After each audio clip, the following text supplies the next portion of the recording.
Agnès Buzyn, vous êtes ministre des Solidarités et de la Santé. Frédérique Vidal, vous êtes ministre de l'Enseignement supérieur, de la Recherche et de l'Innovation. Et aujourd'hui, vous êtes venues toutes les deux. La coopération, c'est l'ADN de ce gouvernement, c'est aussi l'ADN de notre réforme. Et puis imaginez 2 fois plus efficace ce que ça va donner.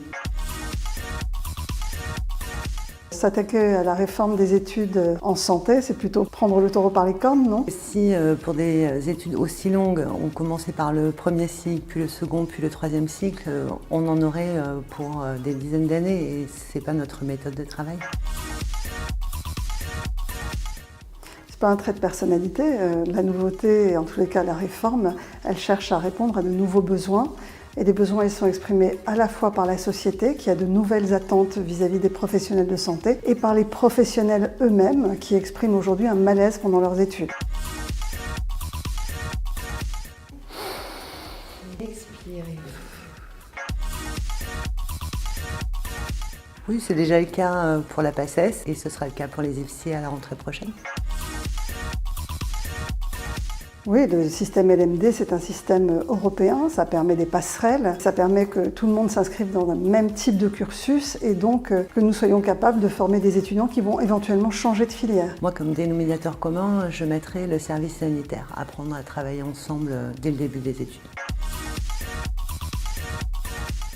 Non, au contraire, nous pensons que l'union fait la force. Et donc nous nous sentons plus fortes pour mener cette réforme avec nos 2 visions, la vision de l'université, la vision des besoins en santé. Et nous pensons qu'à 2, nous allons être plus intelligentes que toutes seules. On va mettre plutôt en place les symptômes coopératifs. Je crois que nous portons en fait la même ambition et puis surtout la même attention aux étudiants.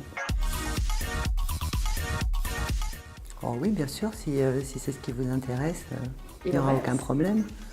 L'inverse aussi, bien sûr.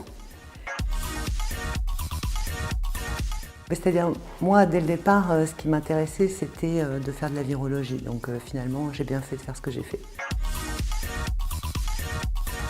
Oui, bien sûr, la réforme va modifier les contenus. Nous pensons qu'il faut des contenus transversaux à l'ensemble des étudiants. Évidemment, la génomique est un vrai sujet, le numérique est un vrai sujet, l'éthique, l'empathie. C'est très important que nous formions les professionnels de santé de demain dans toute la complexité des différents métiers dont nous savons qu'ils vont beaucoup évoluer, avec notamment la place de l'intelligence artificielle.